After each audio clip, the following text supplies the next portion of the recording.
Good morning, and welcome to another edition of awakentheworld.ca. My name is Garhen, and this morning I'm going to be talking about a fantastic post that was on Soul Seekers Worldwide group this morning. And if you're not a member of Soul Seekers, you should consider becoming a member. There's a lot of fantastic people, a lot of fantastic content, and we personally love it. The question was, where does evil come from? And I commented that I was going to do this video of it, for one, because it was too much to write. And I'm getting really sick and tired of every time I hit the enter key to try and create a space, it goes ahead and posts my comment. Is there any way to fix that? Please tell me. So anyways, what I said in the comment was maybe we should ask the first question first, and that is what is evil? And then we can talk about where evil comes from. Now, there's a myriad number of definitions of evil, most of them woefully incorrect. Okay, evil is a concept, just like good is a concept.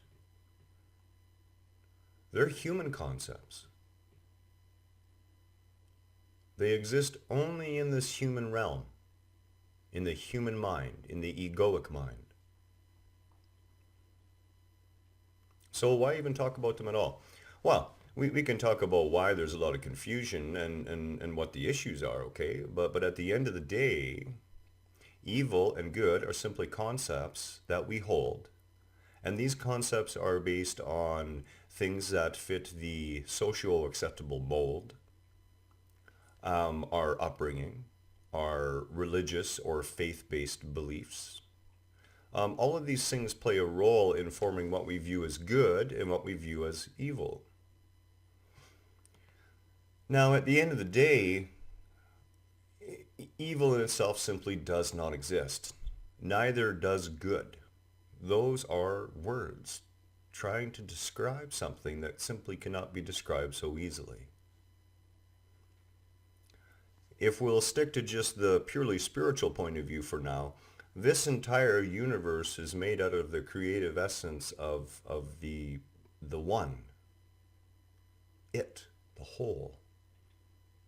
Where in there would there be place for such a thing as a devil, evil? It simply doesn't fit. Now we'll come a little bit closer back to earth here for a little bit. If you were in the 1600s and you were caught making a herbal potion to cure a cut or a wound from plants from the forest, you were evil. You were going to be branded a witch, considered to be in league with the devil, which was supposedly the ultimate evil, and which put you right beside him as far as evil goes. And then you were going to be hanged, burned, tortured, whatever the case may be, drowned, just to make sure. Now, that may seem like an extreme case, but it's perfectly indicative of what we do. And over time, our definition of good and evil change. Here's an interesting question if you want to speak about good and evil. Imagine a picture on a wall.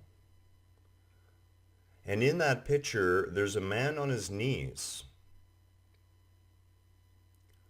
And standing right behind him is a soldier pointing a rifle at the back of the man's head. And standing in the forefront, all as you can see is an outstretched arm with a pistol in it, pointing in the general direction of the two of them. You're the one holding the pistol. What do you do? This is a very convenient thing that unfortunately I've seen religions use over and over again, both in my own experience in Christianity and through speaking with others in various other large religions. It becomes a very convenient excuse that the devil made me do it. I'm under a demonic attack. These work out as very good ego enforcers, because keep in mind the ego doesn't care what kind of structure it has as long as it has structure. So it'll even accept itself as a evil demonic being inside. Evil simply doesn't exist. What exists are happenings or actions, words, thoughts in the egoic being that stem from the false concepts and damage that it has incurred throughout its existence. This is what we would define as evil. We have to be very careful that when we judge something as evil or as bad, in the case of, let's use an extreme example here, okay? A child rapist and murderer. We look upon that human being and we call them evil. But should we delve into their entire history? There was a whole series of little tiny evils that happened to that person shortly after they were born that we as a society were either unaware of, and most often, it's just that nobody bothers to care. Where were we when that person was being abused as a young baby? Where were we when they were being tortured by a sick mother who was mentally ill with her own issues? These things do not simply spring into being. Someone doesn't just turn around and wake up and say, I'm going to come back into this life as a serial killer. We make a serial killer. Our societies design, build, and export serial killers, rapists, murderers. How do I know that's true? Well, because it's obvious. Take a look at the news. And you know what? I've been in many societies around the world, all of them First Nations societies, okay? And many of them in places where they don't have a lot of contact with the white man, and that's what keeps them whole, where such things simply don't exist. As a matter of fact, the one tribe I stayed with in Africa, they didn't even have a word for ownership. When I walked in there to spend the 1 month I was granted by the local government to actually stay with this tribe, I was handed the chief's hut. And the next day, we all worked together to build a new hut. There's, evil, let's go to the second part of the question. Where does evil come from? If we must have evil as a judgment, evil comes from the collective us. The collective ego, the collective false sense of self. Because despite the number of people who are waking up in the world today, the vast majority still feel lost and alone. And when you feel lost and alone and you become desperate, you will do nearly anything.